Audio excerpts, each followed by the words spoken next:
ओम नमो भगवते वासुदेवाय। नमस्कार दोस्तों, आइए सुनते हैं श्रीमद् भागवत महापुराण की कथा। श्री मैत्रेय जी कहते हैं, तब नारायण परायण करुणार्ध हृदय भगवान शिव ने अपने सामने हाथ जोड़ खड़े हुए उन राजपुत्रों को यह स्तोत्र सुनाया। भगवान रुद्र स्तुति करने लगे, भगवान आपका उत्कर्ष उच्च कोटि के आत्मज्ञानियों के कल्याण के लिए, निजानंद लाभ के लिए है, उससे मेरा भी कल्याण हो। आप सर्वदा अपने निर्तिशय परमानंद स्वरूप में ही स्थित रहते हैं। ऐसे सर्वात्मक आत्म स्वरूप आपको नमस्कार है। आप पद्मनाभ समस्त लोकों के आदि कारण हैं। भूत सूक्ष्म तन्मात्र और इंद्रियों के नियंता, शांत एक रस और स्वयं प्रकाश वासुदेव चित्त के अधिष्ठाता भी आप ही हैं। आपको नमस्कार है। आप ही सूक्ष्म अव्यक्त अनंत और मुखाग्नि के द्वारा संपूर्ण लोकों का संहार करने वाले, अहंकार के अधिष्ठाता, संकर्षण तथा जगत के प्रकृष्ट ज्ञान के उद्गम स्थान बुद्धि के अधिष्ठाता प्रद्युम्न हैं। आपको नमस्कार है। आप ही इंद्रियों के स्वामी, मनस तत्व के अधिष्ठाता भगवान अनिरुद्ध हैं। आपको बार बार नमस्कार है। आप अपने तेज से जगत को व्याप्त करने वाले सूर्यदेव हैं। पूर्ण होने के कारण आप में वृद्धि और क्षय नहीं होता। आपको नमस्कार है। आप स्वर्ग और मोक्ष के द्वार तथा निरंतर पवित्र हृदय में रहने वाले हैं। आपको नमस्कार है। आप ही स्वर्ण रूप वीर से युक्त और चातुहोत्र कर्म के साधन तथा विस्तार करने वाले अग्निदेव हैं। आपको नमस्कार है। आप पितर और देवताओं के पोषक सोम हैं तथा तीनों वेदों के अधिष्ठाता हैं। हम आपको नमस्कार करते हैं। आप ही समस्त प्राणियों को तृप्त करने वाले सर्वरस जल रूप हैं। आपको नमस्कार है। आप समस्त प्राणियों के देह पृथ्वी और विराट स्वरूप हैं तथा त्रिलोकी की रक्षा करने वाले मानसिक, इंद्रियक और शारीरिक शक्ति स्वरूप वायु प्राण हैं। आपको नमस्कार है। आप ही अपने गुण शब्द के द्वारा समस्त पदार्थों का ज्ञान कराने वाले तथा बाहर भीतर का वेद कराने वाले आकाश हैं तथा आप ही महान प्राणों से प्राप्त होने वाले परम तेजों में स्वर्ग वैकुंठ आदि लोक हैं। आपको पुनः पुनः नमस्कार है। आप पितृलोक की प्राप्ति कराने वाले प्रवृत्ति कर्म रूप और देवलोक की प्राप्ति के साधन निवृत्ति कर्म रूप हैं। आप तथा आप ही अधर्म के फल स्वरूप दुखदायक मृत्यु हैं। आपको नमस्कार है। नाथ, आप ही पुराण पुरुष तथा सांख्य और योग के अधीश्वर भगवान श्री कृष्ण हैं। आप सब प्रकार की कामनाओं की पूर्ति के कारण साक्षात मंत्र मूर्ति और महान धर्म स्वरूप हैं। आपकी ज्ञान शक्ति किसी भी प्रकार कुंठित होने वाली नहीं है। आपको नमस्कार है। नमस्कार है। आप ही कर्ता, करण और कर्म तीनों शक्तियों के एकमात्र अर्श हैं। आप ही अहंकार के अधिष्ठाता रुद्र हैं। आप ही ज्ञान और क्रिया स्वरूप हैं तथा आपसे ही परा पश्यन्ति, मध्यमा और वैखरी चार प्रकार की वाणी की अभिव्यक्ति होती है। आपको नमस्कार है। प्रभु, हमें आपके दर्शनों की अभिलाषा है।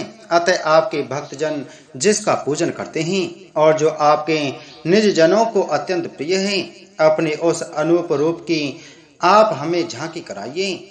आपका वह रूप अपने गुणों से समस्त इंद्रियों को तृप्त करने वाला है। वह वर्षाकालीन मेघ के समान स्त्रग्ध, श्याम और संपूर्ण सौंदर्यों का सार सर्वस्व है। सुंदर चार विशाल भुजाएं, महामनोहर मुखारविंद, कमल दल के समान नेत्र, सुंदर भौहें, सुगढ़ नासिका, मनमोहिनी दंतपंक्ति, अमूल कपोल युक्त मनोहर मुखमंडल और शोभाशाली श्याम कर्ण युगल है। प्रीति युक्त उन्मुक्त हास, तिरछी चितवन, काली काली घुंघराली अलकें, कमल कुसुमकी, केसर के समान फहराता हुआ पीतांबर, झिलमिलाते हुए कुंडल, चमचमाते हुए मुकुट, कंगन, हार, नुपुर और मेखला आदि विचित्र आभूषण तथा शंख, चक्र, गदा, पद्म, वनमाला और कौस्तुभ मणि के कारण उसकी अपूर्व शोभा है। उसके सिंह के समान स्थूल कंधे हैं, जिन पर हार, केयूर एवं कुंडलादि की कांति झिलमिलाती रहती है तथा कौस्तुभ मणि की कांति से सुशोभित मनोहर ग्रीवा है।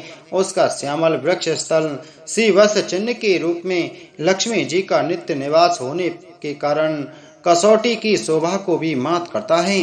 उसका त्रिवली से सुशोभित पीपल के पत्ते के समान सुडौल उधर श्वास के आने जाने से हिलता हुआ बड़ा ही मनोहर जान पड़ता है।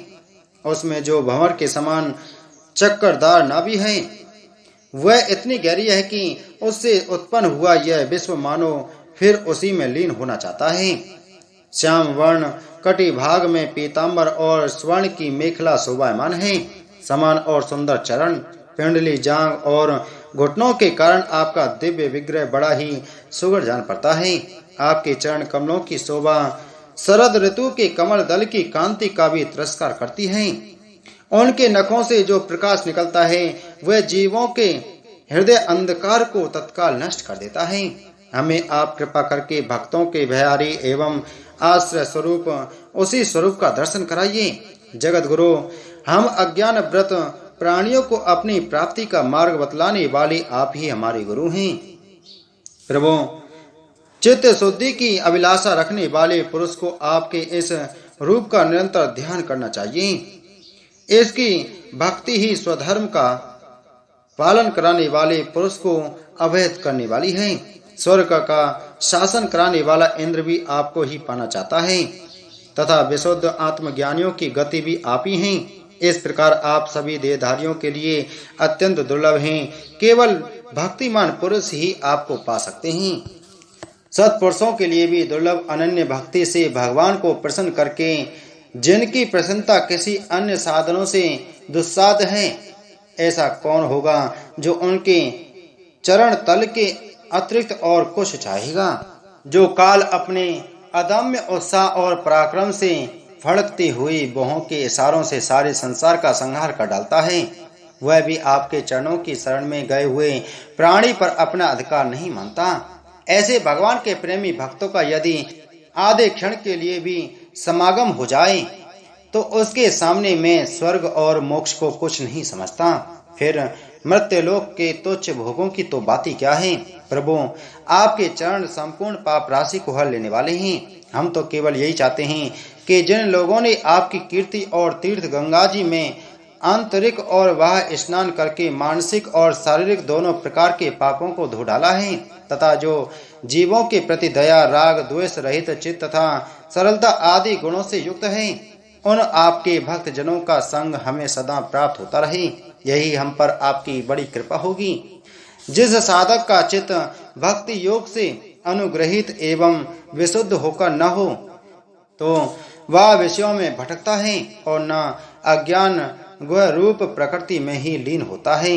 वह अनायास ही आपके स्वरूप का दर्शन पा जाता है जिसमें यह सारा जगत दिखाई देता है और जो स्वयं संपूर्ण जगत में भास रहा है वह आकाश के समान विस्तृत और परम प्रकाश में ब्रह्म तत्व आप ही हैं। भगवान, आपकी माया अनेक प्रकार के रूप धारण करती है। इसी के द्वारा आप इस प्रकार जगत की रचना, पालन और संहार करते हैं जैसे यह कोई सद्वस्तु हो, किंतु इससे आपसे किसी प्रकार का विकार नहीं आता। माया के कारण दूसरे लोगों में ही वेद बुद्धि उत्पन्न होती है। आप परमात्मा पर वह अपना प्रभाव डालने में असमर्थ होती है। आपको तो हम परम स्वतंत्र ही समझते हैं।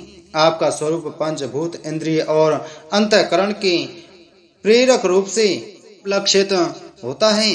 जो कर्म योगी पुरुष सिद्धि प्राप्त करने के लिए तरह तरह के कर्मों द्वारा आपके इस सगुण साकार स्वरूप का श्रद्धा पूर्वक भली भांति पूजन करते हैं, वे ही वेद और शास्त्रों के सच्चे मर्मज्ञ हैं।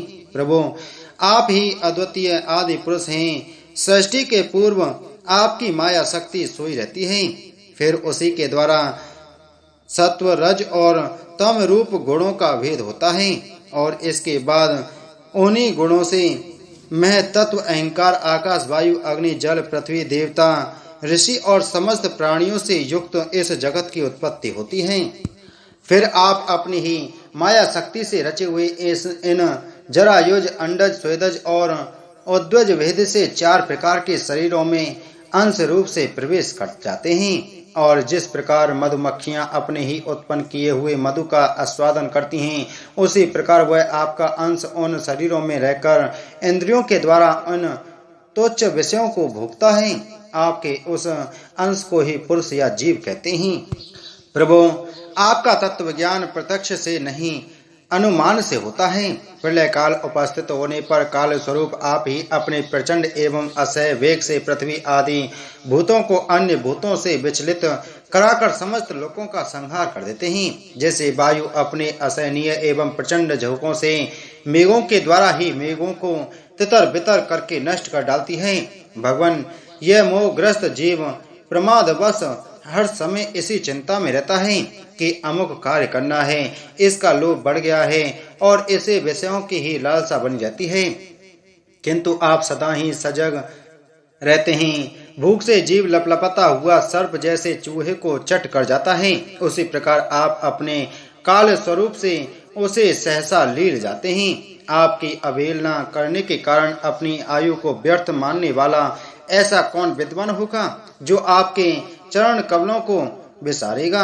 इसकी पूजा तो काल की आशंका से ही हमारे पिता ब्रह्मा जी और स्वयं मनु आदि 14 मनुओं ने भी बिना कोई विचार किए केवल श्रद्धा से ही की थी। ब्रह्मन, इस प्रकार सारा जगत रुद्र रूप काल के भय से व्याकुल है।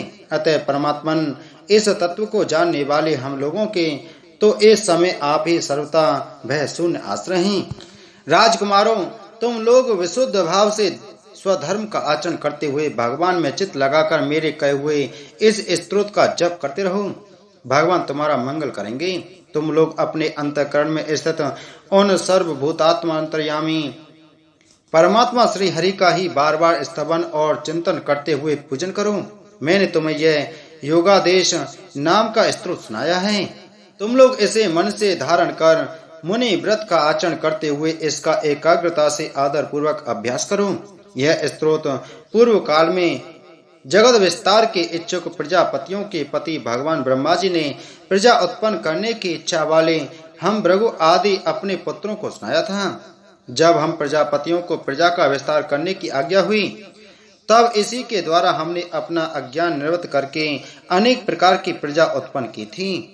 अब भी जो भागवत परायण पुरुष इसका एकाग्र चित्त से नित्य प्रति जप करेगा, उसका शीघ्र ही कल्याण हो जाएगा। इस लोक में सब प्रकार के कल्याण साधनों में मोक्षदायक ज्ञान ही सबसे श्रेष्ठ है। ज्ञान नौका पर चढ़ा हुआ पुरुष अनायास ही इस दुस्तर संसार सागर को पार कर लेता है। यद्यपि भगवान की आराधना बहुत कठिन है, किंतु मेरे कहे हुए इस स्तोत्र का जो श्रद्धा पूर्वक पाठ करेगा, वह सुगमता से ही उनकी प्रसन्नता प्राप्त कर लेगा। भगवान ही संपूर्ण कल्याण साधनों के एकमात्र प्यारे प्राप्तव्य हैं। अतः मेरे गाए हुए इस स्तोत्र के गान से उन्हें प्रसन्न करके वह स्थिरचित्त होकर उनसे जो कुछ चाहेगा प्राप्त कर लेगा। जो पुरुष उस काल में उठकर इसे श्रद्धा पूर्वक हाथ जोड़कर सुनता या सुनाता है, वह सब प्रकार के कर्म बंधनों से मुक्त हो जाता है। राजकुमारों, मैंने तुम्हें जो यह परम पुरुष परमात्मा का स्तोत्र सुनाया है, इसे एकाग्र चित्त से जपते हुए तुम महान तपस्या करो। तपस्या पूर्ण होने पर इसी से तुम्हें अभीष्ट फल प्राप्त हो जाएगा। बोलो श्रीमद् भागवत महापुराण की जय। बोलो श्री कृष्ण चंद्र भगवान की जय।